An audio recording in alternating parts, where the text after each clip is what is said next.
Estava parado no centro da sala de reuniões, a carpete tão fofa que mal sentia o chão por baixo dos meus sapatos de trabalho. O ar-condicionado soprava frio, mas o calor na minha garganta era mais intenso que qualquer verão em Lisboa. Todos os olhos na sala, uma dúzia de executivos de fatos caríssimos, pareciam pregos a cravar-me na parede. Ricardo Castro, que me observava da ponta da mesa, tinha o rosto de mármore, mas os olhos... os olhos dele dançavam com uma mistura de ódio e um medo antigo. Era o rosto que me perseguira durante 18 anos, mesmo que eu só o soubesse agora. A voz do senhor João Matos ecoava na sala, solene e pesada, como a história que estava prestes a desenrolar-se. Era estranho estar aqui, sob esta luz artificial, com todos estes olhares. Há umas semanas, eu ainda era apenas Pedro Silva, o homem invisível da limpeza noturna do grupo Chinua Portugal.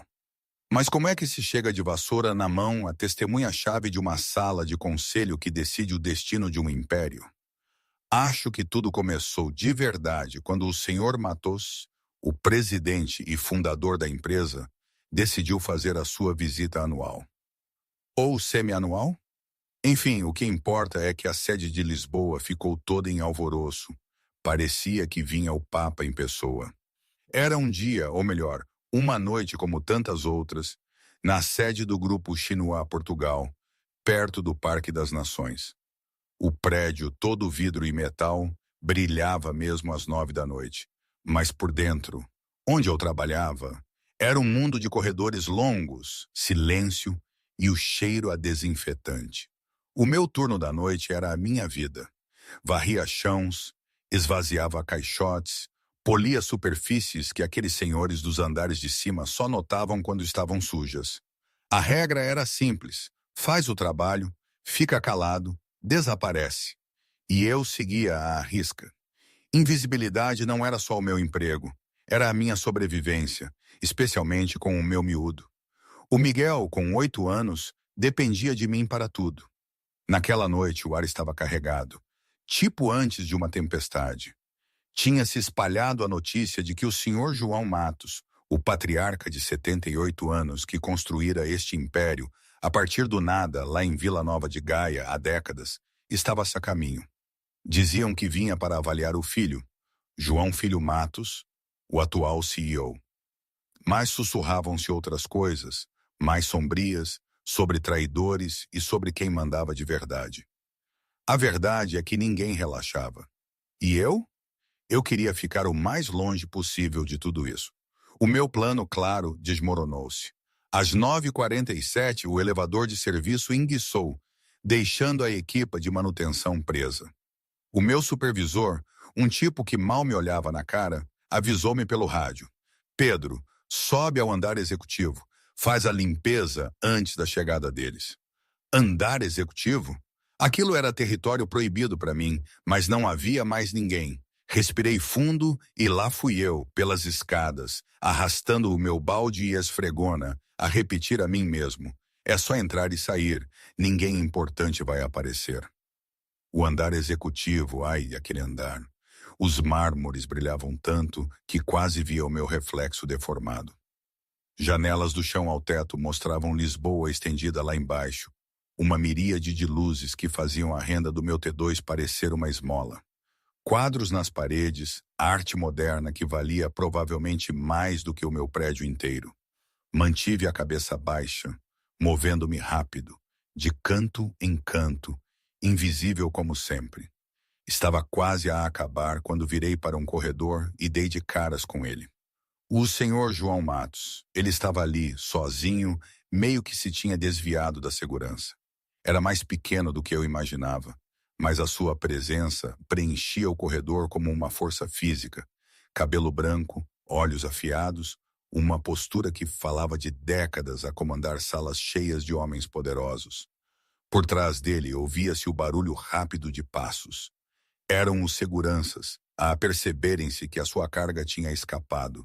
E o João Filho Matos, o CEO, a correr para alcançar o pai. O que aconteceu a seguir não foi uma decisão consciente, não foi algo que eu pensei. Foi mais profundo, algo enterrado tão fundo em mim que eu já tinha esquecido que existia. O meu corpo moveu-se antes que a minha mente pudesse pará-lo. Pousei a esfregona, endireitei a coluna e curvei-me numa vênia específica, num ângulo preciso, acompanhada de palavras que não saíam da minha boca há 18 anos. A saudação saiu no antigo dialeto de Vila Nova de Gaia, o que era falado por pescadores e operários fabris nos anos 70. Aquele que as gerações mais novas tinham abandonado e que os estrangeiros jamais conseguiriam dominar. Era uma saudação de profundo respeito, reservada para os mais velhos de maior estatura, e eu pronunciei-a com pronúncia perfeita e entoação impecável. O corredor ficou em silêncio. Os seguranças pararam a meio passo, as mãos a pairar perto das armas. João Filho Matos ficou petrificado, o seu rosto a passar por confusão, desconfiança e algo próximo do medo. Mas foi a reação do Sr. Matos que mais importou. Os olhos do velho arregalaram-se, depois estreitaram-se e depois arregalaram-se novamente. A sua mão, que estava a estender-se para a bengala, tremeu ligeiramente. Ele olhou para mim como se visse um fantasma. Ou talvez ouvisse um. Demorei a perceber o meu erro. 18 anos a esconder-me cuidadosamente, a enterrar cada vestígio do meu passado. E acabara de me expor com 4 palavras e uma vênia. O meu coração batia-me no peito como um tambor enquanto me endireitava, lutando contra o desejo de fugir. O Sr. Matos ainda me encarava. E havia reconhecimento naqueles olhos antigos. Não reconhecimento do meu rosto, mas de outra coisa. Algo que o velho não encontrava há muito tempo. O Sr. Matos falou em português, a voz áspera pela idade, mas cortante pela autoridade. Quem te ensinou a cumprimentar assim? A pergunta foi direta, sem margem para evasivas. Eu compreendi cada palavra, embora não falasse nem reconhecesse a língua desde a noite em que fugi de Portugal. João Filho Matos adiantou-se colocando-se entre o pai e o homem da limpeza. Pai, este é só um funcionário da manutenção. Devíamos voltar para a área de recepção. O português dele era impecável, o tom de desdém, mas os seus olhos continuavam a espreitar-me com desconfiança. Como é que um homem da limpeza americano sabia o cumprimento antigo? Por que é que o pai dele parecia tão abalado? O Sr. Matos ignorou completamente o filho. Deu um passo em direção a mim, estudando o meu rosto com a intensidade de um homem a resolver um enigma que o assombrara durante anos. Esse cumprimento, disse ele, mas com o peso da sua autoridade portuguesa, ouvi-o de apenas uma pessoa na minha vida. Durante 40 anos, ele cumprimentou-me exatamente daquela maneira. Todas as manhãs, todas as reuniões, todas as despedidas. Ninguém mais o sabia. Ninguém mais o usava. Inclinou-se ligeiramente. Então pergunto-te novamente quem te ensinou. A minha mente correu por todas as opções. Podia fingir que não percebia, fazer-me de burro, dizer que aprendi num vídeo do YouTube ou de uma namorada coreana. O Sr. Matos podia aceitar a mentira ou não. De qualquer forma, eu estaria marcado, observado, investigado. A minha identidade americana, tão cuidadosamente construída, não sobreviveria a um escrutínio. Não, a minha identidade portuguesa, a que eu usava agora em Lisboa, a que me dava o meu nome, Pedro Silva. Ah, tantas identidades, tantos nomes que usei para me esconder. Alternativamente, podia admitir parte da verdade, o suficiente para satisfazer a curiosidade do velho sem revelar tudo. Era arriscado, mas podia dar-me algum controlo sobre o que aconteceria a seguir. Escolhi o segundo caminho. Cresci em Vila Nova de Gaia, disse eu baixinho, o meu sotaque, que eu passara anos a tentar apagar, mal audível. Alguém me ensinou há muito tempo. A expressão do Sr. Matos mudou. O choque desapareceu, substituído por algo mais complexo. Curiosidade, cálculo E por baixo de tudo, um lampejo de esperança que ele rapidamente suprimiu. Virou-se para o filho e falou rapidamente em português, dando ordens que fizeram a mandíbula de João Filho cerrar-se com desacordo óbvio. O CEO tentou protestar, mas um olhar do pai calou-o. 2 seguranças aproximaram-se de mim. Por um momento terrível, pensei que me iam arrastar para um interrogatório. Em vez disso, um deles falou com um sotaque carregado. O presidente solicita a sua presença na recepção desta noite. Irá ajudar no serviço. Não foi um pedido. Eu percebi que recusar não era uma opção. João Filho Matos observou a troca com hostilidade mal disfarçada. Não confiava neste funcionário da limpeza. Não entendia por que o pai estava tão interessado num ninguém que varria chãos por um salário mínimo. Mas ele também sabia que não devia desafiar o presidente diretamente, especialmente na frente de subordinados. O que quer que estivesse a acontecer ali, João Filho descobriria a verdade à sua maneira. Segui os seguranças em direção ao salão de recepções, a minha mente a trabalhar com as implicações. Passara 18 anos a construir uma vida, um pequeno apartamento, um emprego estável, um filho que dependia de mim para tudo. Miguel tinha apenas 8 anos, e eu estava a lutar uma batalha pela custódia contra a família da minha ex-mulher, pessoas com advogados, dinheiro e contactos. Se perdesse o emprego, perdia o meu rendimento. Se perdesse o meu rendimento, perdia o Miguel. Essa equação tinha governado todas as decisões que eu tomava desde que tinha regressado a Portugal. Manter-me invisível, manter o emprego, manter-me na vida do meu filho. Agora, a invisibilidade já não era possível. O Sr. Matos tinha me visto de verdade, e aquele olhar não se desviaria até encontrar respostas. Eu não sabia o que o velho suspeitava, não sabia o quanto ele tinha desvendado com 4 palavras numa vênia. Mas eu sabia uma coisa com absoluta certeza. O meu passado tinha me finalmente alcançado, e já não havia como fugir. A recessão cintilava com riqueza e poder. Executivos em fatos de milhares de euros misturavam-se com investidores e membros do conselho, todos a orbitar o presidente como planetas à volta de um sol moribundo. Deram-me um casaco de serviço e colocaram-me perto da estação de bebidas, perto o suficiente para observar, mas longe o suficiente para permanecer discreto. Observei o presidente a percorrer a sala, apertando mãos e aceitando parabéns. Mas os olhos do velho continuavam a desviar-se para onde eu estava. Cada olhar parecia uma sonda, à procura de algo que eu não estava pronto para revelar. João Filho Matos notou a distração do pai. Aproximou-se da estação de bebidas, sob o pretexto de ir buscar uma bebida, parando perto o suficiente de mim para falar sem ser ouvido. Não sei quem és nem que jogo estás a jogar, disse o CEO suavemente, a sua voz carregada da precisão fria de um homem habituado a eliminar ameaças. Mas eu vou descobrir. E se estás aqui para prejudicar o meu pai ou esta empresa, eu vou destruir-te. Ele pegou na sua bebida e afastou-se sem esperar por uma resposta. Não disse nada. Compreendia a desconfiança de João Filho, até a respeitava. Um bom filho a proteger o pai de potenciais ameaças. Era exatamente isso que eu faria pelo Miguel. Mas também sabia que João Filho estava a olhar na direção errada. O verdadeiro perigo naquela sala não era um homem da limpeza com sotaque de Vila Nova de Gaia. Era alguém muito mais próximo do presidente. Alguém que se escondera à vista de todos há 18 anos. A noite continuou.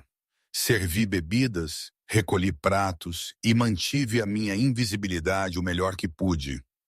Mas senti o peso da atenção do presidente como uma presença física.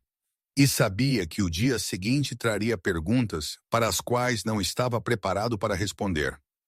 Em algum lugar neste edifício, enterrado em arquivos antigos e bases de dados esquecidas, estava a verdade sobre o que aconteceu há 18 anos em Vila Nova de Gaia. A verdade sobre um homem chamado Tiago Pereira, que me ensinara tudo o que eu sabia. A verdade sobre como Tiago morrera e quem era o responsável. Eu tinha enterrado essa verdade para sobreviver. Agora, parado numa sala cheia de pessoas que podiam destruir a minha vida com um único telefonema, interrogava-me se a sobrevivência ainda era possível ou se o passado finalmente viera cobrar o que era seu. Momentinho, preciso mesmo de parar aqui. Isto tudo, esta situação com o Sr. Matos e o meu passado, era tão surreal, tão ridículo quando penso bem.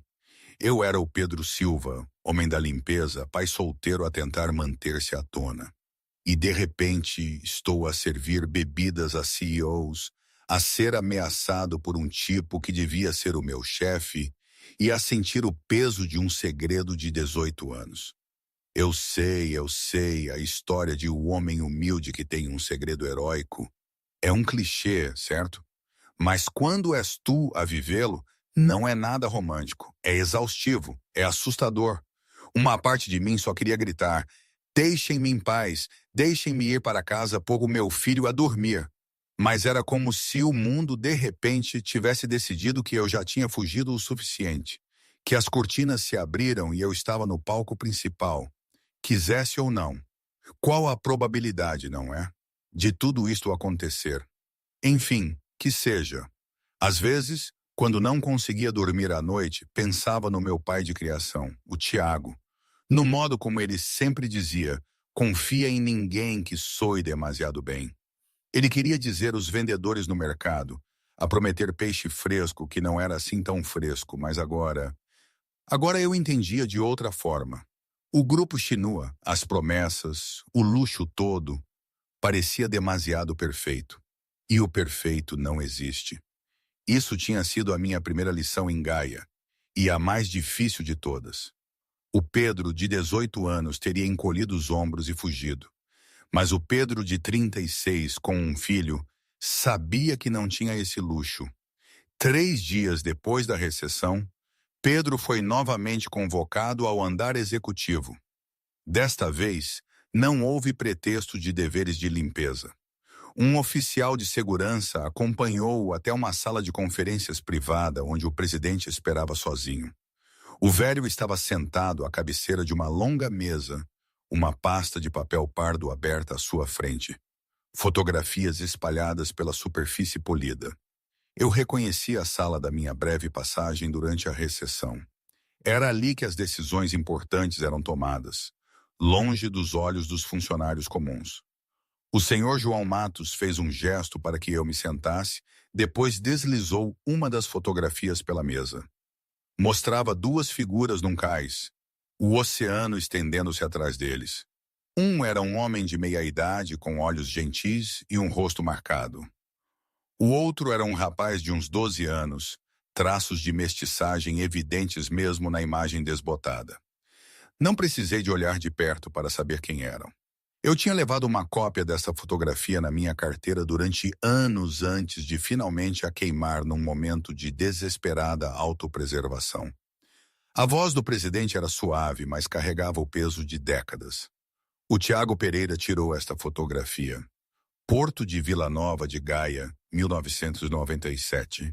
Ele enviou-a para mim com uma carta a explicar que tinha acolhido uma criança, meio portuguesa, meio americana, abandonada por ambos os pais.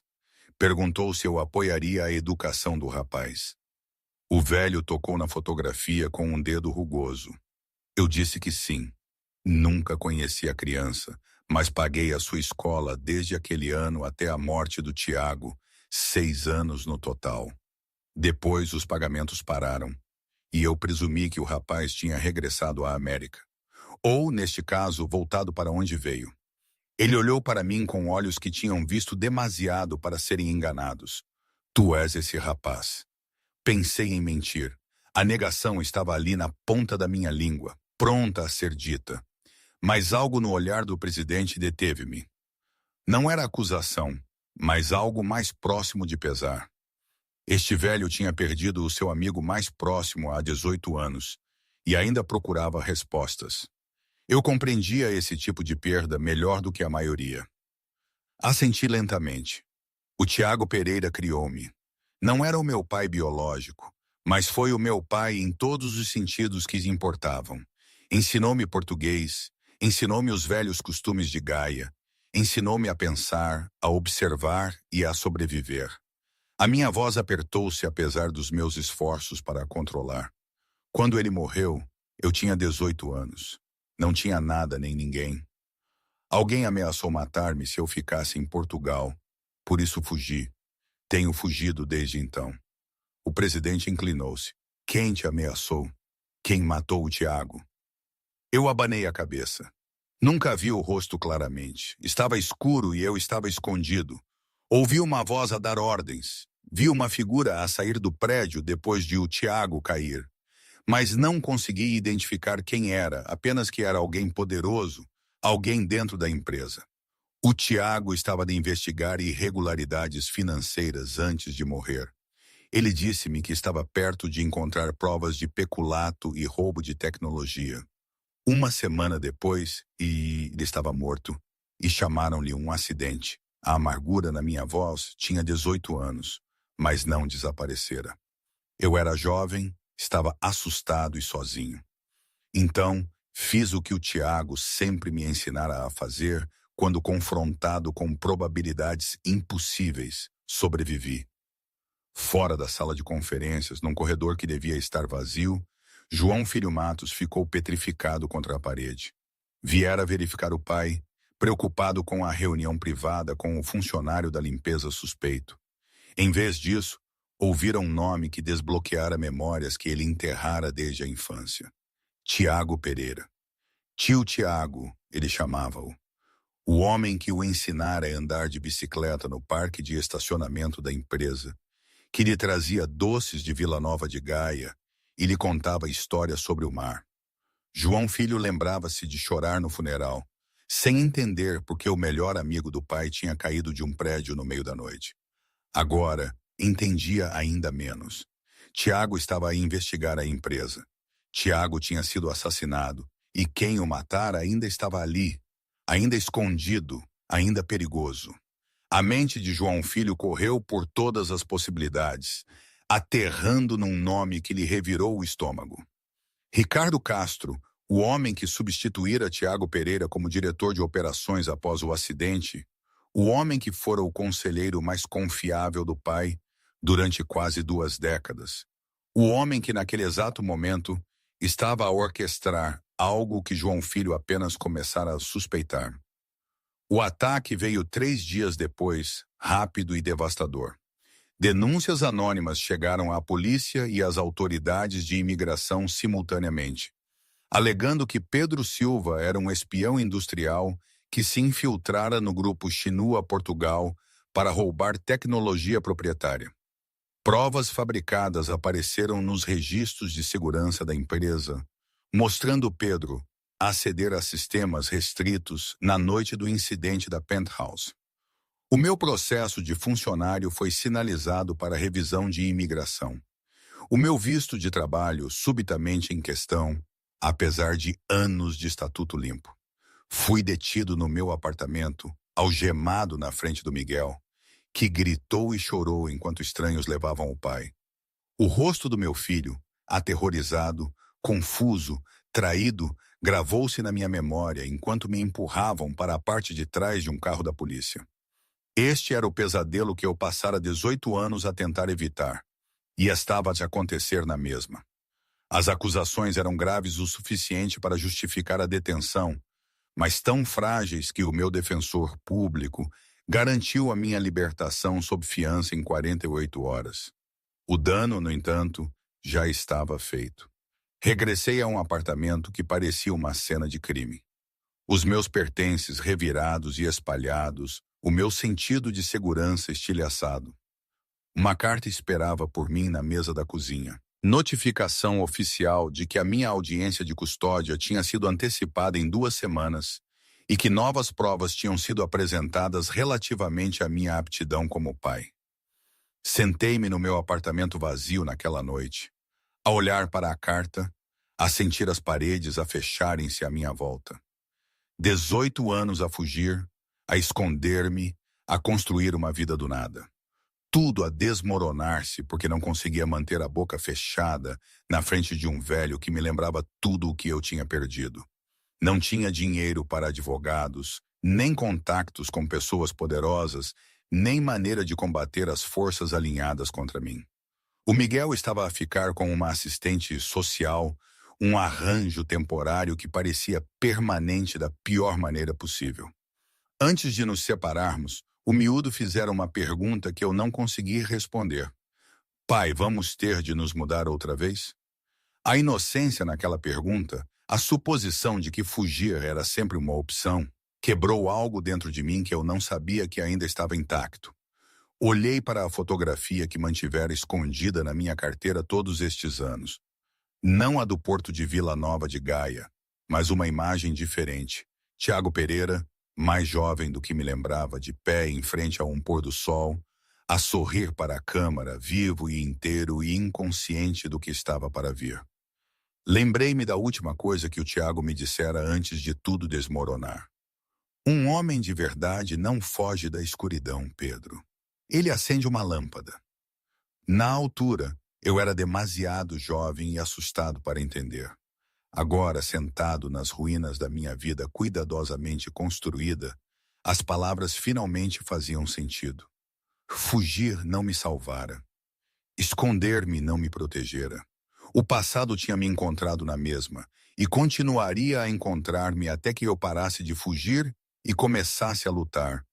Eu não sabia como vencer esta batalha. Eu não sabia se vencer era sequer possível. Mas pela primeira vez em 18 anos, eu sabia que fugir já não era uma opção. A escuridão estava ali. Era a hora de acender uma lâmpada. O que vocês teriam feito naquela situação, digo eu?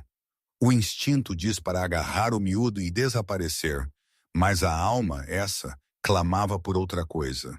Eu estava a embalar as últimas roupas do Miguel quando bateram à porta. Já passava da meia-noite e eu não tinha contado a ninguém os meus planos de sair da cidade. A audiência de custódia era dali a 5 dias e eu já tinha aceitado que ia perder. Era melhor desaparecer agora, levar o Miguel para longe de advogados e tribunais e homens que podiam fabricar provas com um telefonema. Era melhor fugir mais uma vez e esperar que o passado não me seguisse. Abri a porta, esperando um vizinho ou talvez mais uma visita da polícia. Em vez disso, o senhor João Matos estava no corredor, sozinho, sem seguranças nem motoristas, nem qualquer das pessoas que normalmente o rodeavam. O velho parecia mais pequeno na luz tênue do prédio de apartamentos, mais velho, mais frágil, mas os seus olhos estavam tão afiados como sempre, e ele carregava uma pasta de couro que parecia demasiado pesada para as suas mãos envelhecidas. Afastei-me sem uma palavra, permitindo que o presidente entrasse. O apartamento estava nu, a maioria das nossas posses já encaixotadas e prontas para o transporte. O Miguel dormia no quarto, felizmente, alheio ao caos que consumira as nossas vidas. O presidente inspecionou a cena com uma expressão que podia ser tristeza ou compreensão, ou ambas. Pousou a pasta na mesa da cozinha e abriu-a lentamente. Lá dentro estavam documentos, papéis antigos amarelados pela idade, cobertos de texto em português antigo que eu não lia há quase 2 décadas. Fotografias acompanhavam os arquivos, mostrando rostos que eu reconhecia e rostos que não. Uma imagem parou o meu coração. Tiago Pereira, mais jovem do que eu me lembrava, de pé ao lado de um senhor João Matos, muito mais jovem em frente à sede original do Grupo Shinua, em Vila Nova de Gaia. O presidente falou baixinho, o seu português carregado com o peso da confissão. O Tiago estava a investigar Ricardo Castro há 18 anos. Ele descobriu que Ricardo estava a desviar fundos e a vender a nossa tecnologia aos concorrentes. O Tiago recolheu provas, preparou um relatório, planeou trazê-lo diretamente a mim. A voz do velho falhou ligeiramente. Ele nunca teve a oportunidade. Ricardo descobriu e silenciou-o permanentemente. Fê-lo parecer um acidente, uma queda do edifício da empresa durante uma noite de trabalho. Olhei para os documentos, as minhas mãos a tremer. Eu sabia que o Tiago fora assassinado. Eu suspeitava de alguém dentro da empresa, mas nunca souberam o nome. Nunca tivera a confirmação de quem era o responsável. Agora, ao ver a prova que fora enterrada durante 18 anos, a figura sombria dos meus pesadelos finalmente tinha um rosto. Ricardo Castro, o homem que destruíra tudo. O presidente continuou, o seu olhar fixo na fotografia do seu velho amigo. Eu sabia que o Tiago tinha sido morto. No meu coração eu sempre soube, mas não tinha provas. E o Ricardo foi cuidadoso. Eu disse a mim mesmo que procurar justiça sem provas só causaria mais danos. Disse a mim mesmo que proteger a empresa que o Tiago ajudara a construir era o que ele teria querido. O velho finalmente olhou para mim, e havia lágrimas nos seus olhos antigos. Menti a mim mesmo durante 18 anos. Esse silêncio é o meu maior pecado. Fiz a pergunta que se formara desde que o presidente entrara pela minha porta. Por que agora? Por que vir ter comigo com isto esta noite? O presidente meteu a mão no casaco e tirou uma carta, uma única página dactilografada sem assinatura. Recebi isto há 3 meses, anônimo, com selo de correio de Lisboa. Mencionava o Tiago pelo nome, mencionava as circunstâncias da sua morte, insinuava que a verdade podia finalmente vir à tona. Acredito que o próprio Ricardo a enviou como provocação, confiante de que eu nunca agiria. A mandíbula do velho cerrou-se com uma raiva que parecia queimar a sua fragilidade. Ele estava enganado. Vim para Portugal para encontrar a verdade antes de morrer. E então tu apareceste, a falar como um fantasma do meu passado. E eu soube que o destino me tinha dado uma última chance de fazer as coisas como deviam ser. Olhei para o quarto onde o Miguel dormia, inocente da história que moldara toda a existência do pai. Fugir protegeria o miúdo do perigo imediato, mas também nos condenaria a ambos a uma vida de sombras. O Miguel cresceria a perguntar-se por que nunca podiam ficar num só lugar, porque o pai se encolhia a cada batida na porta, porque o passado deles era um quarto trancado que nunca podia ser aberto. Aquilo não era proteção, era prisão. Virei-me para o presidente e disse as palavras que determinariam tudo. O que é que precisa que eu faça? O plano ganhou forma nos 3 dias seguintes. O senhor João Matos trabalhou com o João Filho, que passara o tempo, desde o incidente da Penthouse, a conduzir a sua própria investigação sobre Ricardo Castro. As provas que compilaram eram substanciais. Registros financeiros que mostravam transações suspeitas, registros de comunicação que revelavam padrões de traição e os documentos que o Tiago Pereira reunira antes da sua morte. O que eles precisavam era de uma maneira de forçar Ricardo a expor-se, a revelar-se perante testemunhas que não podiam ser compradas ou intimidadas. O meu papel era simples, mas crucial. Eu testemunharia o que tinha experimentado, a ameaça que me expulsara de Portugal, os 18 anos de esconderijo, a ligação a Tiago Pereira que Ricardo tanto tentara enterrar. O meu testemunho sozinho podia não condenar Ricardo, mas combinado com as provas documentais, seria suficiente para destruir a fachada cuidadosamente construída do homem. A reunião do conselho foi agendada para uma quinta-feira à tarde, oficialmente convocada para abordar preocupações sobre recentes falhas de segurança. Todos os executivos seniores eram obrigados a comparecer, incluindo Ricardo Castro. João Filho tinha avisado discretamente as autoridades, organizando para que houvesse oficiais presentes numa sala adjacente, prontos para agir assim que as provas fossem apresentadas. Tudo dependia de Ricardo cometer um erro, da pressão da exposição, forçando-o a revelar a sua verdadeira natureza.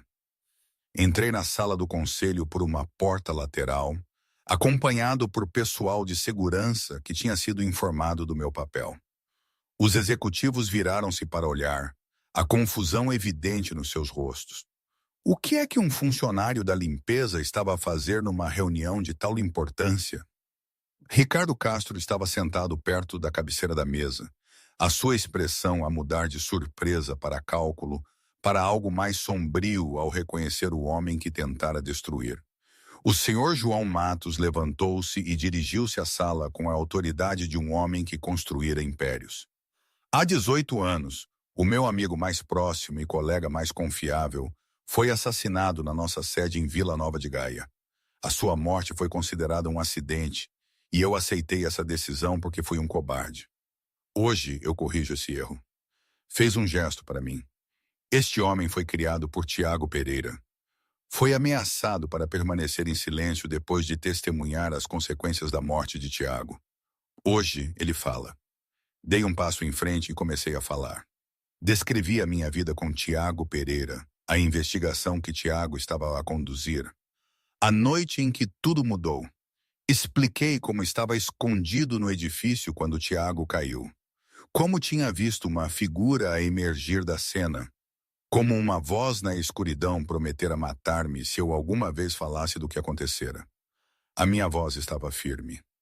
As minhas palavras precisas. Os meus 18 anos de silêncio finalmente a romperem como uma barragem. Ricardo levantou-se do seu lugar, o seu rosto contorcido com indignação. Isto é um absurdo. Estão a aceitar a palavra de um criminoso? Um homem que foi preso por espionagem há poucos dias. Servi esta empresa fielmente durante décadas. Não serei difamado por um funcionário da limpeza com uma história fabricada. João Filho Matos falou pela primeira vez. A sua voz fria com a fúria de um filho que finalmente entendera o quão profundamente fora traído. As acusações de espionagem contra Pedro Silva foram retiradas. As provas foram fabricadas, rastreadas até contas que você controla. Ele tirou um tablet e exibiu uma série de documentos no ecrã principal da sala. Estes são e-mails de há 18 anos recuperados de servidores arquivados. Eles mostram comunicação entre você e os nossos concorrentes a discutir a venda de tecnologia proprietária.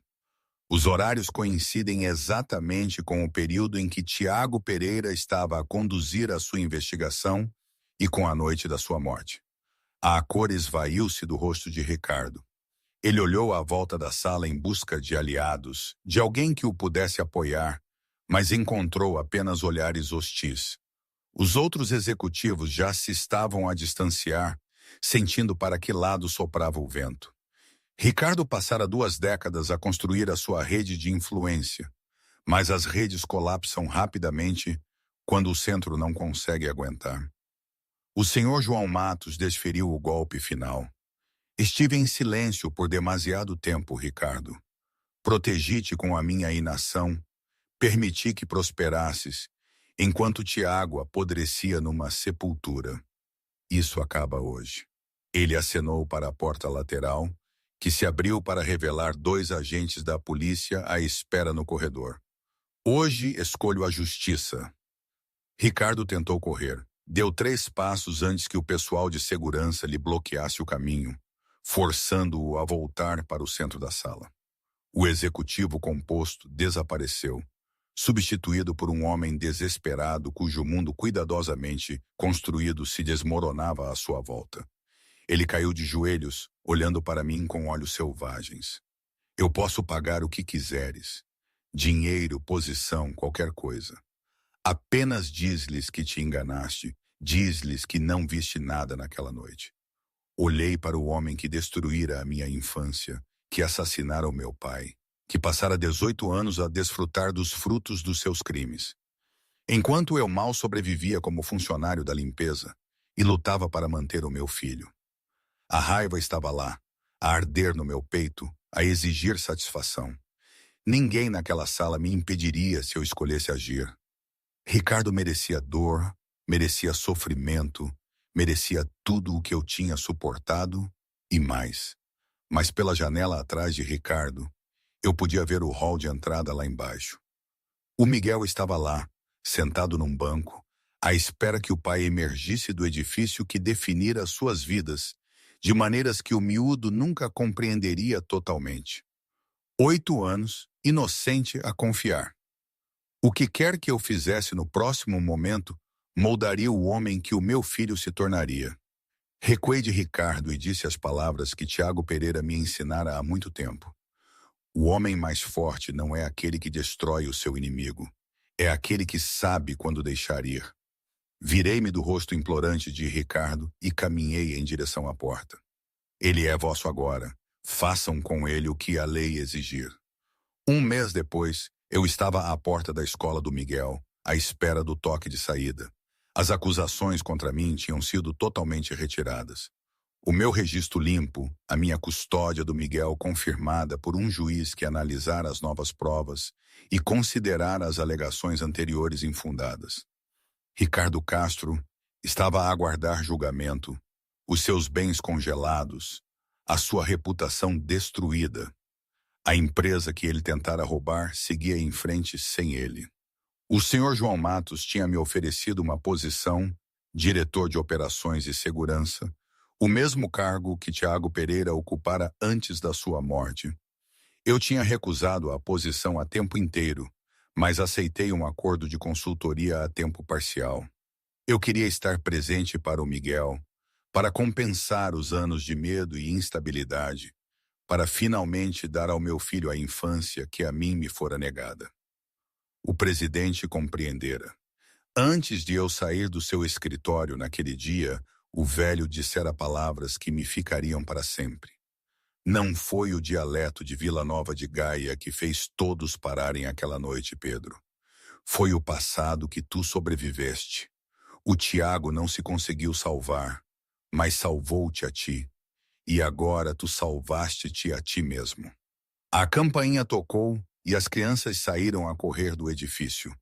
O Miguel viu o pai e correu na minha direção, a mochila a saltar, o rosto radiante com a simples alegria do reencontro.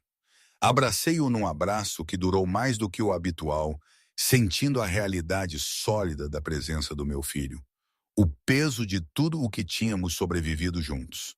Enquanto caminhávamos para casa, o Miguel olhou para mim com olhos curiosos. Pai, o que é que fazes agora no trabalho? Eu sorri.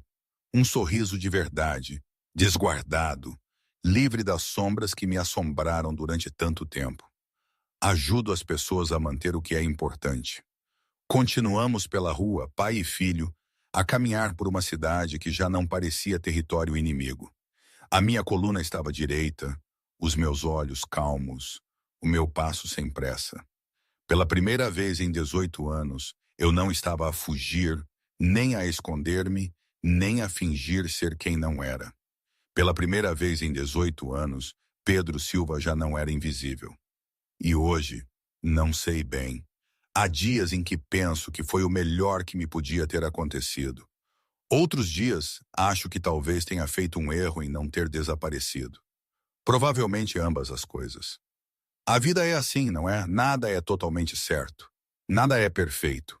Mas para o Miguel e para mim, agora, isto é a nossa vida. E é minha.